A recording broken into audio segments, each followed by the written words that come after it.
जी भी सर। नमस्कार। भोपाल के विशेष कार्यक्रम मेक इन इंडिया में आपका बहुत बहुत स्वागत है।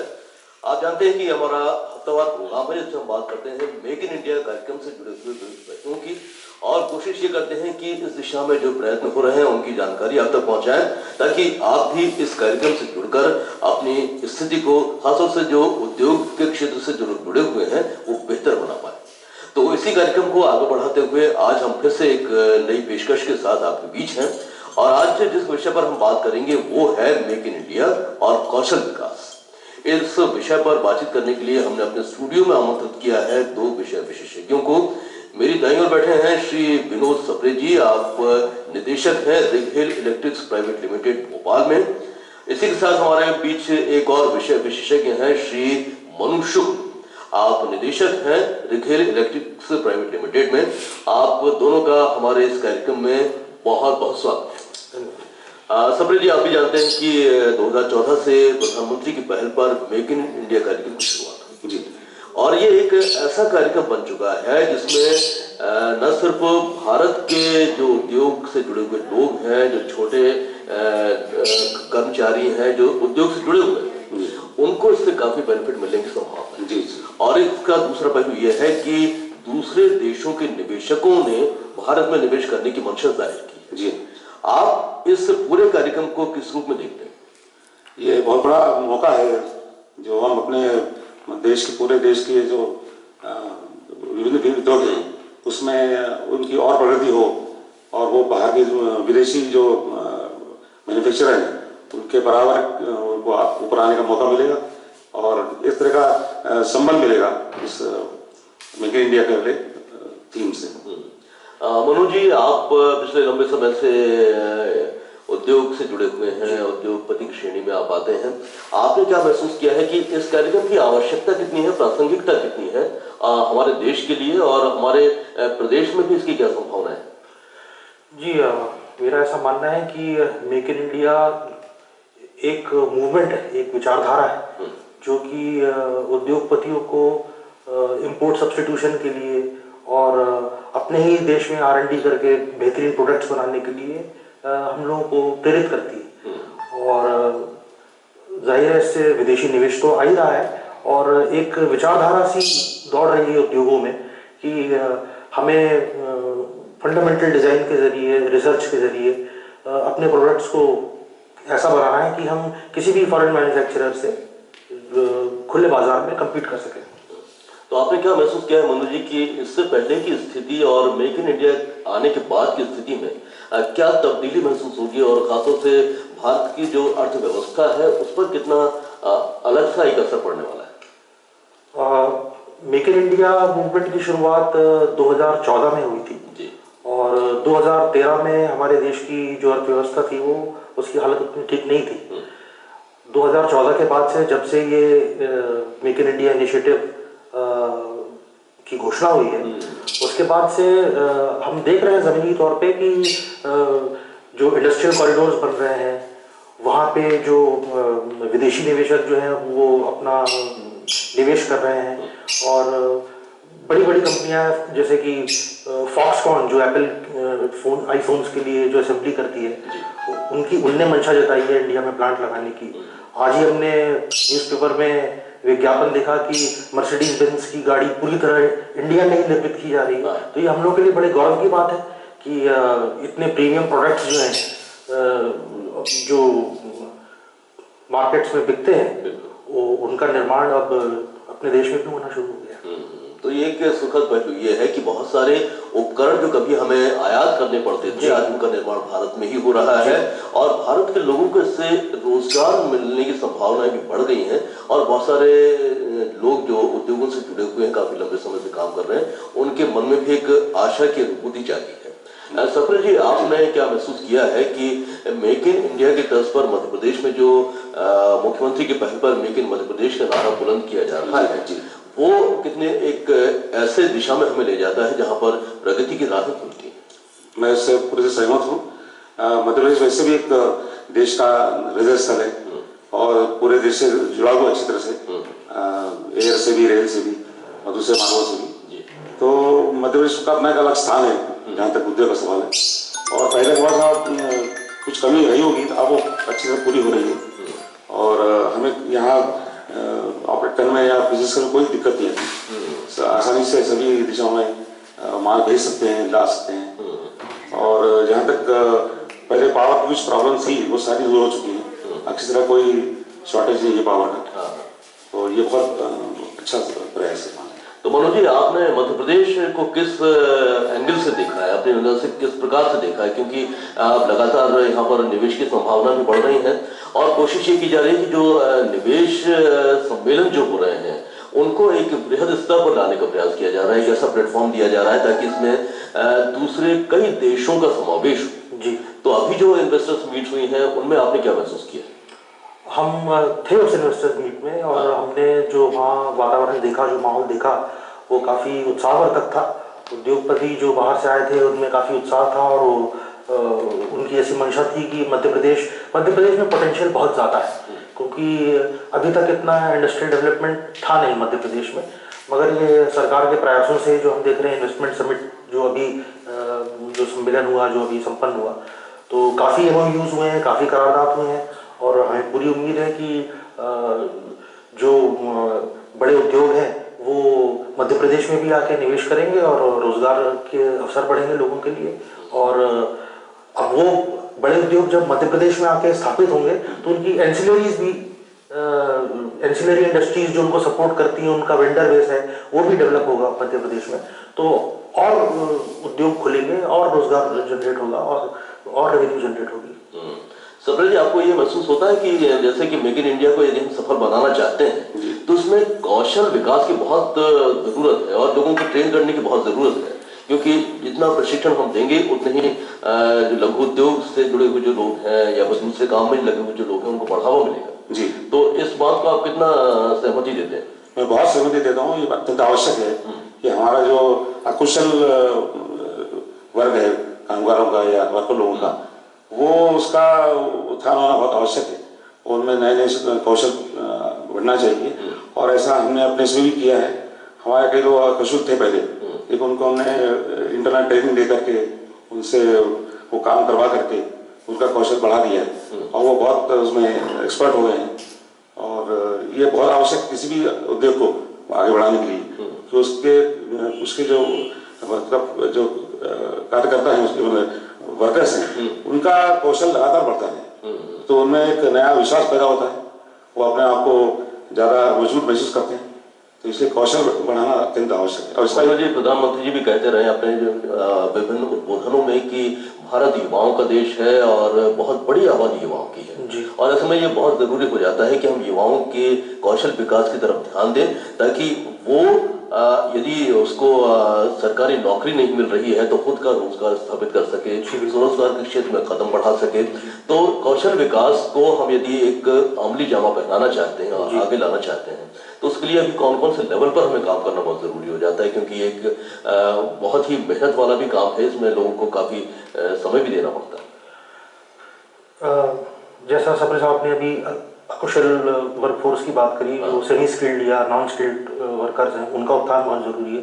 इस तरह से जो युवा जो इंजीनियरिंग की पढ़ाई समाप्त करते हैं, उनके लिए मेरे हिसाब से हम लोग को फिनिशिंग स्कूल्स बनाने चाहिए। अच्छा। जहाँ पे ट्रेड स्पेसिफिक उनको ट्रेनिंग दी जाए और इंडस्ट्री स्पेसिफिक ट्रेनिंग दी जाए। स्टूडेंट्स का इंडस्ट्रियल एक्सपोजर बढ़ना चाहिए। इस दिशा में हम लोग इस तरह से अपना योगदान करते हैं कि हमारे यहाँ काफ़ी स्टूडेंट्स जो है वो इंटर्नशिप के लिए आते हैं, न केवल मध्य प्रदेश के इंजीनियरिंग कॉलेजेस से, बल्कि IIT खड़गपुर जैसे संस्थानों से भी हमारे यहाँ, क्योंकि हम लोगों का बहुत स्पेशलाइज्ड फील्ड है, तो जिनको उसमें इंटरेस्ट है और वो जरूर आते हैं हमारे यहाँ और 3 महीने के लिए हम उनको ट्रेन करते हैं और हमको बहुत अच्छा उसका फीडबैक मिलता है कि ये ट्रेनिंग उनके लिए काफ़ी लाभकारी रही। तो सफल जी, कौशल विकास के क्षेत्र में आप कौन कौन से लेवल पर ट्रेनिंग देते हैं और एक्सपर्ट्स को आप किस रूप में चूज करते हैं कि हमें इन विशेषज्ञों की सहायता लेना है युवाओं को ट्रेन करने के लिए या फिर उस उद्यम को आगे बढ़ाने के लिए? देखिए, जैसा बताया मनोज जी ने कि हमारा काफ़ी विशेष टाइप का उद्योग है, तो इसमें बाहर तो कुछ विशेष संभावना नहीं है। ट्रेनिंग देने के सवाल है, प्रशिक्षण देने के सवाल है, वो इंटरनली हम अंदर ही करते हैं अपने।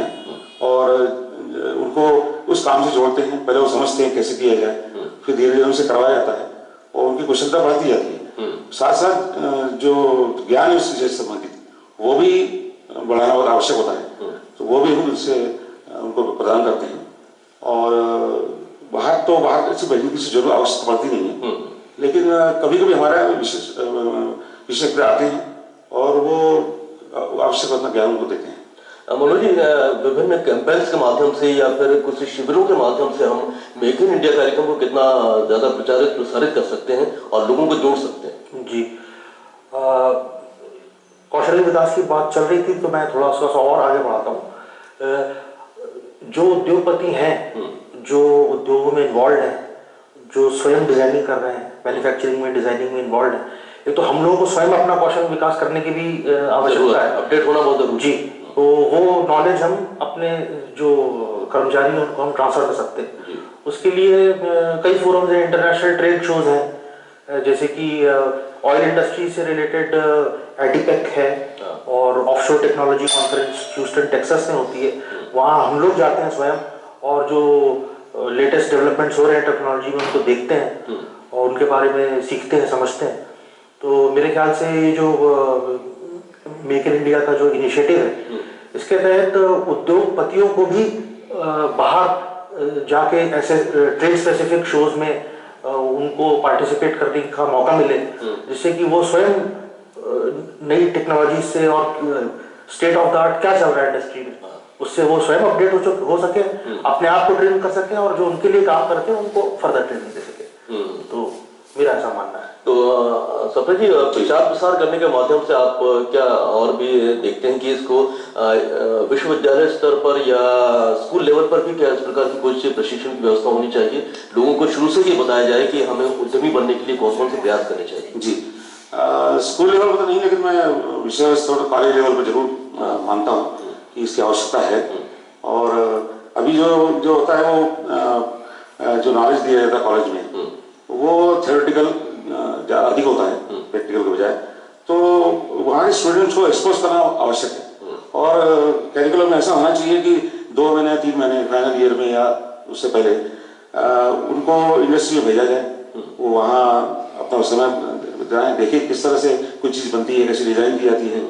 तो इवन सर्विसिंग सेक्टर ऐसा है जिसमें सर्विसेज बहुत आवश्यक होती है। आपने चीज़ बेच तो दी, लेकिन उसका आगे चलते रहना डेवलपली बहुत जरूरी होता है। तो उसके लिए भी सर्विस सेक्टर के लिए भी आवश्यकता है कि एक्सपोजर दिया जाए स्टूडेंट्स को। और कॉलेज करने के बाद भी जैसे मनोज जी ने बोला वो बहुत आवश्यक है कि उनको फैक्ट्रीज में एक्सपोज दिया जाए, अलग अलग उद्योगों में, यह अत्यंत आवश्यक है। और मेक इन इंडिया की एक खास बात यह है कि जब से इसकी शुरुआत हुई है तो उसमें तकरीबन 25 सेक्टर्स को इसमें समावेश किया गया है, जिसमें IT सेक्टर्स भी है, टूरिज्म भी बहुत उभरता हुआ क्षेत्र है, मेडिसिनल का क्षेत्र भी काफ़ी विस्तार ले रहा है। आप क्या महसूस करते हैं, यदि हम अपने स्टेट की बात करें मनोज जी, मध्य प्रदेश की बात करें, तो क्या लगता है कि यहाँ पर कौन से सेक्टर में ज़्यादा निवेश की संभावना बढ़ रही है और कौन सा सेक्टर विस्तार प्राप्त करता जा रहा है? मेरे ख्याल से मैन्युफैक्चरिंग, IT, सर्विसेज, ये तीनों ऐसे सेक्टर हैं जहाँ पे निवेश की बहुत संभावना है मध्य प्रदेश के अंदर। टूरिज्म भी एक ऐसा सेक्टर है जहाँ पे मध्य प्रदेश में बहुत रमणीक स्थल है, बहुत अच्छी अच्छी जगह हैं जिनके बारे में मध्य प्रदेश में रहने वाले लोग भी नहीं जानते। तो एक वो प्रचार करना बहुत ज़रूरी है। टूरिज्म के क्षेत्र पे काफ़ी रोजगार पैदा किया जा सकता है। IT में काफ़ी ज़्यादा संभावना है निवेश की। मैन्युफैक्चरिंग में तो खैर है ही। सर्विसेज सेक्टर हम देख रहे हैं जैसे भोपाल और इंदौर में काफ़ी तेज़ी से उभर रहे हैं, इनमें निवेश की काफ़ी संभावना बनती है। अच्छा जी, सफर जी, आपको क्या लगता है और कौन कौन सी फील्ड ऐसी हैं जहाँ पर ज़्यादा निवेश की संभावना नजर आती है? मुझे लगता है मैन्युफैक्चरिंग और सर्विसेज ये दो बहुत पावरफुल एरियाज हैं जिससे कि किसी भी प्रदेश का आर्थिक विकास होता है। तो जैसे उन्होंने बताया कि IT सेक्टर ऐसा है जिसमें बहुत ज़्यादा संभावना है। जी।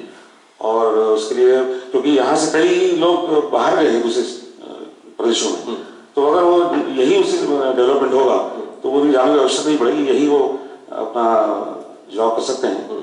तो IT में और मैन्युफैक्चरिंग सभी स्तर पर, चाहे वो ऑटोमोबाइल हो, इलेक्ट्रिक इंडस्ट्री तो है ही भारत में, भोपाल, मैन्युफैक्चरिंग सभी स्तर पर बहुत विकास की संभावना है, IT स्पेशली।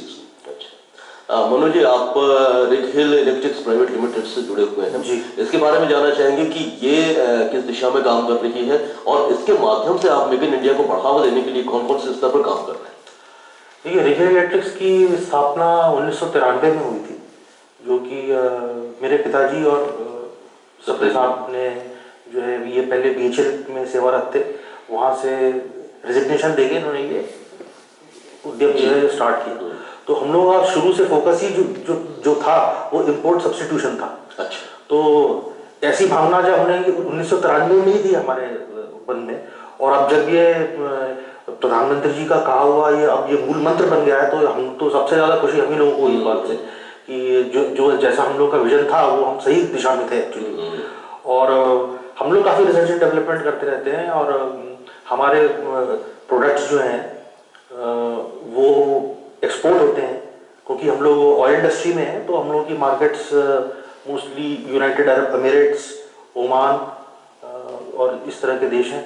और हम लोग ग्लोबल टेंडर्स में compete करते हैं और विदेशी मल्टीनेशनल कंपनीज के साथ compete करते हैं, और टेक्नोलॉजिकली हम लोग कॉम्पिटेंट हैं, प्राइस वाइज कॉम्पिटेंट हैं, क्योंकि मैन्युफैक्चरिंग की लागत और लेबर की लागत अभी अपने देश में कम है, और जो ईंधन सस्ता हुआ है उस वजह से भी मैन्युफैक्चरिंग कॉस्ट जो है वो नीचे आई है।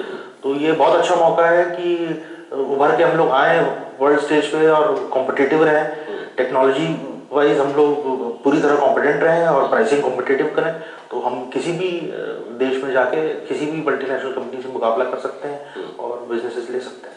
तो कहने का तात्पर्य ये है कि आप आयात का जो विकल्प है या तो उसको खत्म करना चाहते हैं या फिर उसको कम करना चाहते हैं। जी। और आपने बताया कि 93 से आप इस संस्था को निरंतर कायम रखे हुए हैं और तकरीबन 23 वर्ष हो चुके हैं। जी। सप्रे जी से हम जानना चाहेंगे, क्योंकि आप BSc से जुड़े हुए हैं, आपने यहाँ पर कौन कौन सी बातों को ऐसा फोकस किया है और इस मेक इन इंडिया को इससे जोड़ने के लिए कौन से प्रयत्न किए? देखिए, अभी तक क्या हो रहा है, जो हमारा एरिया है दिल्ली से संबंधित, उसमें काफी कुछ आया होता था और इवन सर्विसेज तक आया होती थी। तो उसको हमने फोकस करके हमारे ही क्यों ना ऐसा डिजाइन बनाया जाए, ऐसा मैन्युफैक्चर किया जाए, ऐसा निर्माण किया जाए जो किसी भी विदेशी कंपनी से के बराबर हो, और इस तरह से आयात को धीरे धीरे कम करते गए हैं। और जैसे मैंने बताया कि हमने बाहर एक्सपोर्ट भी किया है, तो मेक इन इंडिया का सबसे बड़ा पहलू है कि आप बाहरी कंपनियों से मुकाबला कर सकें, क्योंकि ऐसा एक समझा जाता है कि बाहर की जो चीज बनेगी बहुत रिलायबल होती है, लेकिन उसको तोड़ना चाहते हैं, तोड़ा भी है। जैसे मैं बताया, बाहर भी जाने सेक्टर से, इस बड़े सेक्टर में, जो कि पहले कभी होना नहीं था, हमेशा इम्पोर्ट ही होता, अभी एक्सपोर्ट भी किया है। तो ये मेरे ख्याल से सबसे बड़ा इसका प्रमाण है कि हम इतने ऊपर उठ सकते हैं। मतलब ये धारणा जो लोगों के मन में होती है कि यदि किसी ब्रांड पे लिखा है मेड इन इंडिया या फिर, तो उसको आदमी हल्के में लेता है। यदि वही चीज इम्पोर्टेंट देखता है तो उसको लगता है कि ये बहुत ही अच्छी चीज होगी। तो इस धारणा को आप खत्म करना चाहते हैं। तो ये धारणा कैसे खत्म होगी? अभी भी लोगों के मन में ये सोच बरकरार है कि बाहर की अगर कोई वस्तु है तो हम उसको तवज्जो दे रहे हैं और अपने घर में बनी हुई चीज को हम नकार रहे हैं। इसको कैसे तोड़ा जाए? ये स्टैंडर्डाइजेशन का जमाना है। कोई भी प्रोडक्ट होता है वो किसी मानकों पे और मापदंडों पे खरा उतरना चाहिए। तो हम जो भी प्रोडक्ट डिजाइन करें वो उसकी हम सारे स्टैंडर्ड से टेस्टिंग कराएं और उसको अप्रूव कराएं। तो जैसे IEC स्टैंडर्ड है या CE मार्क है, तो अपने प्रोडक्ट्स को हम बनाएं और इंपोर्ट के लायक उनको बनाएं, उन मापदंडों पे खरा उतारें, उन मानकों के अगेंस्ट टेस्टिंग कराएं, उसकी सर्टिफाई कराएं, और फिर आपको अपना प्रोडक्ट बाजारों में उतार सकते हैं। आप कुछ करना चाहते हैं इस बारे में? जी, सिर्फ वही बात करना चाहता था कि जब तक वो किसी मानक में खरा नहीं उतरेगा तो विश्वास नहीं जगा पाएगा लोगों में, जो यूजर है उसके उपयोग करते हैं उन्हें विश्वास जगा नहीं पाएगा। तो मानकों में खरा उतरना बहुत आवश्यक है, और ये हम अपने प्रोडक्ट में करते रहते हैं। और हमारे कई सारे प्रोडक्ट बहुत ऊंचे दर्जे के मानकों के साथ पास हुए हैं, कॉम्पिटिशन में, और वो पास हुए हैं और एक्सपोर्ट हुए हैं। मनोज जी, बहुत ही उम्मीदें हैं इस कार्यक्रम से, मेक इन इंडिया से, भारत के प्रधानमंत्री को और जो उद्योग की फील्ड से जुड़े हुए हैं। आपको क्या लगता है कि इसके विस्तार के लिए अभी हमें और कौन सी योजनाओं पर काम करना चाहिए? लोगों को जोड़ने के लिए हमें अभी और कौन कौन से स्तरों पर जाना चाहिए? कौन कौन से सेमिनार हैं या कार्यशालाएं हैं, उनका आयोजन करके लोगों को जोड़ना चाहिए? हाँ, मेरे ख्याल से ये मोमेंटम जो है वो साल भर होना चाहिए, क्योंकि ऐसा नहीं वो एक समिट हुई उसके बाद हम उस चीज को भूल गए, तो वो मोमेंटम जो है लगातार बना रहना चाहिए। और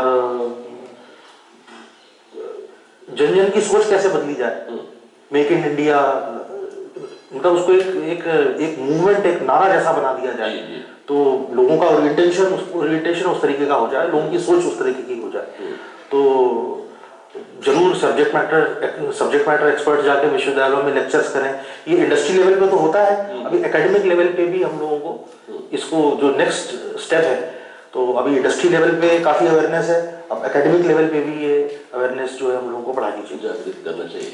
सप्रे जी, आप कुछ कहना चाहते हैं कि अभी और हमें कौन कौन से स्तरों पर लोगों को बताना है कि मेक इन इंडिया उनके लिए ही बना है? जी हाँ, वो ये बात उसमें है कि जैसे आइटम प्रोडक्ट आगे जाएंगे और उस पर लोगों का विश्वास बढ़ेगा, तो मेक इन इंडिया पे अपने आप विश्वास बढ़ेगा, तो अलग से उनको उसके बारे में कहने की जरूरत नहीं पड़ेगी, ऐसा मैं मानता हूँ। इस बारे में एक याद आ रहा है कि हमने अपने बड़ों से सुना था कि द्वितीय विश्व युद्ध पहले मेड इन जापान चीज जो होती थी उसका कोई कीमत नहीं थी, लोग सबसे उसको कम दर्जे का समझते थे। लेकिन अभी के इसमें पिछले 50 साल से कोई चीज भी मेड इन जापान लिखा हो तो अपना विश्वास रखता है ये बहुत अच्छी चीज है। तो ये जो तब्दीली आई है 360 डिग्री किसको होते हैं, वो इसी तरह की ये तब्दीली हमारे इसमें आ सकती है यदि हम इस बढ़ावा देते रहें, मेक इन इंडिया बढ़ावा देते रहें, और जो भी सुविधाएं चाहिए उद्योग को वो अगर प्रदान होती रहे तो आगे अवश्य बढ़ेगा। वैसे पहले कि हम कार्यक्रम को खत्म करें, मनोज जी, आप क्या कहना चाहते हैं, क्या मैसेज देना चाहते हैं जो हमारे दर्शक हैं उनको इस कार्यक्रम के संबंध में?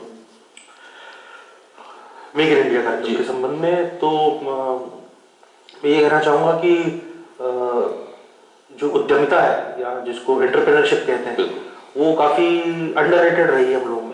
तो एक एंटरप्रेन्योरशिप की फीलिंग जो है वो डेवलप करनी चाहिए और उससे कोई इनसिक्योरिटी नहीं आनी चाहिए। और एंटरप्रेन्योरशिप ऐसी होनी चाहिए मतलब जिससे आपका, कुछ लोग कहते हैं कि एंटरप्रेन्योर को इमोशनली अपने प्रोडक्ट से नहीं जोड़ना चाहिए, मैं उस बात से एग्री नहीं करता।